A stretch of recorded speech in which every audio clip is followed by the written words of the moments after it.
बिस्मिल्लाहिर्रहमानिर्रहीम। अस्सलामु अलैकुम वरहमतुल्लाहि वबरकातुह। नाज़रीन ग्रामी, बहसियत मुसलमान एक सवाल जो सबके ज़हनों में गर्दिश करता है वो ये है कि क़यामत कब आएगी। ये एक ऐसा सवाल है जिसके बारे में बहुत सी निशानदेही मौजूद है, लेकिन अल्लाह ही बेहतर जानता है कि क़यामत कब आएगी। लेकिन अल्लाह ताला ने अपने रसूल सल्लल्लाहु अलैहि वसल्लम के ज़रिए इंसानों तक क़यामत की निशानियाँ पहुँचाई हैं, जिनके बारे में रसूल करीम सल्लल्लाहु अलैहि वसल्लम ने फरमाया कि क़यामत से कबल इन निशानियों का ज़हूर ज़रूरी है। नबी करीम सल्लल्लाहु अलैहि वसल्लम ने क़यामत की बहुत सी निशानियाँ बताई हैं, जिनमें से एक निशानी ये है कि क़यामत से कबल दज्जाल का ज़हूर होगा, और दज्जाल के फितने को दुनिया का सबसे बड़ा फितना करार दिया गया है। हजूर पाक सल्लल्लाहु अलैहि वसल्लम ने फरमाया कि इससे बड़ा फितना ना तो आया है और ना ही आएगा, जो इस ज़मीन पर रहने वाले अहले ईमान के लिए किसी बड़े इम्तिहान से कम ना होगा। आज के इस वीडियो में हम आपको कुछ ऐसा बताने जा रहे हैं जिसे सुनकर आप हैरान रह जाएंगे, और वो ये है कि औरतें दज्जाल के फितने का बड़ा निशाना बनेंगी।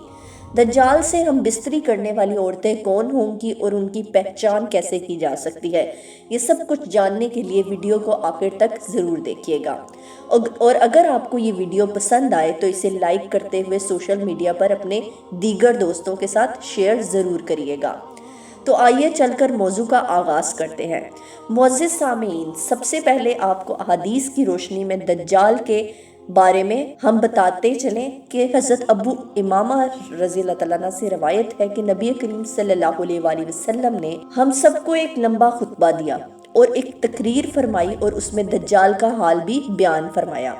आप सल्लल्लाहु अलैहि वसल्लम ने फरमाया कि जब से अल्लाह ने ज़मीन पर इंसान को भेजा है, उसके बाद से अब तक अल्लाह ताला ने ज़मीन पर दज्जाल से बड़ा फितना पैदा नहीं फरमाया। तमाम अंबिया अपनी उम्मत को दज्जाल से खौफ दिलाते रहे, क्योंकि तमाम अंबिया कराम अलैहिस्सलाम के आखिर में मैं हूँ और तुम ही आखिरी उम्मत हो, इसलिए दज्जाल तुम ही लोगों में पैदा होगा। अगर वो मेरी जिंदगी में जाहिर हो जाता तो मैं तुम सब की जानिब से उसका मुकाबला करता, लेकिन चूंकि वो मेरे बाद जाहिर होगा, इसलिए हर शख्स अपने नफ्स की जानिब से अपना बचाव कर लेगा।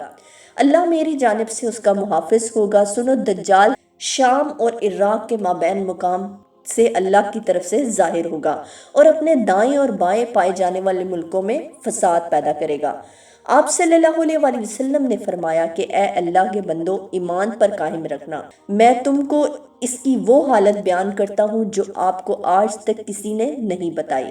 पहले तो वो नबूवत का दावा करेगा, फिर कहेगा कि मैं खुदा हूँ। तुम मरने से पहले खुदा को नहीं देख सकते, तो फिर दज्जाल कैसे खुदा हुआ? आप सल्लल्लाहु अलैहि वसल्लम ने फरमाया कि दज्जाल काना होगा और उसकी पेशानी पर काफिर लिखा होगा, जिसे हर मोमिन आलिम हो वो सब पढ़ लेंगे। नाजरीन ग्रामी, इसके बाद आप सल्लल्लाहु अलैहि वसल्लम ने फरमाया कि बस जब दज्जाल वीराने से गुजरेगा तो उसे हुक्म देगा कि अपने खजाने निकाल, तो खजाने उसकी ऐसे ताबे करेंगे जैसे शहद की मक्खियां अपने मालिक की इत्बा करती हैं, और उसके साथ जन्नत और दोज़ख भी होगी, लेकिन हकीकत में वो जन्नत दोज़ख होगी और दोज़ख जन्नत होगी।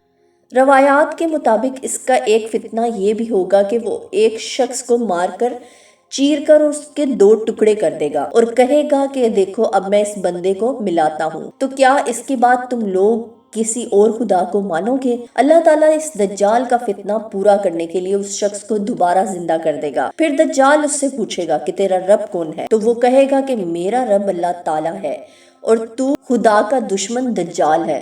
खुदा की कसम, अब तो मुझे तेरे दज्जाल होने का पूरा यकीन हो गया है। दज्जाल का एक फितना ये भी होगा कि दज्जाल आसमान को हुक्म देगा तो वो बारिश बरसाएगा, और दज्जाल जब जमीन को हुक्म देगा तो जमीन सब्जा उगाएगी, और इस रोज चलने वाले जानवर खूब मोटे ताजे होंगे। सिवाय मक्का मुअज़्ज़मा और मदीना मुनव्वरा के कोई खिता ऐसा ना होगा जहां दज्जाल ना पहुंचा होगा।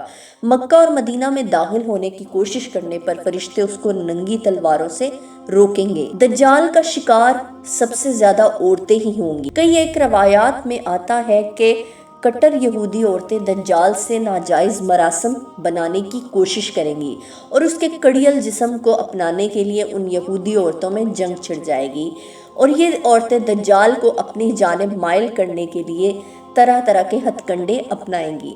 دجال کے حوالے سے فرمایا کہ وہ نوجوان مرد ہوگا جو بھاری بھرکم جسم اور سرخ رنگ کا مالک ہوگا۔ عوام میں اس کا لقب مسیح ہوگا اور وہ ایک آنکھ سے کانا ہوگا۔ اس کے بال چھوٹے اور گھنگریالے ہوں گے۔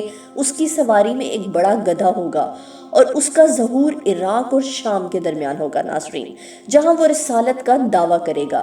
اس کے بعد وہ اصفہان چلا جائے گا جہاں اس کے ہمراہ 70,000 یہودی ہوں گے۔ وہ یہیں سے خدائی کا دعویٰ کر کے چاروں طرف فساد برپا کرے گا اور زمین کے مختلف مقامات پر گشت کر کے لوگوں سے خود کو خدا کہلوائے گا۔ خدا بندوں کی آزمائش کے لیے اس سے بڑے بڑے عجیب کام ظاہر کروائے گا، جس کی پیشانی پر کہ کافر لکھا ہوا ہوگا، جس کی پہچان صرف اہل ایمان ہی کر سکتے ہیں۔ اس کے پاس ایک آگ ہوگی جو کہ وہ دوزخ سے تعبیر کرے گا اور ایک باغ ہوگا جو کہ وہ جنت کا نام دے گا، جو مخالفین کو آگ میں جبکہ موافقین کو جنت میں ڈالے گا۔ اس کے پاس کھانے پینے کی چیزوں کا ایک بہت بڑا ذخیرہ ہوگا ناظرین، جس کو چاہے دے گا اور جو اس کے مخالف ہوگا اس کو مذکورہ چیزیں نہیں دے گا۔ وہ اس قسم کی بہت سی سزائیں مسلمانوں کو پہنچائے گا، لیکن اللہ کے فضل سے اللہ کی تسبیح و تقدیر مسلمانوں کو کھانے پینے کا کام دے گی۔ ناظرین گرامی، روایات میں بتایا گیا ہے کہ دجال کے ظہور سے 2 سال قبل قحط رہ چکا ہوگا اور تیسرے سال دوران قحط ہی اس کا ظہور ہوگا۔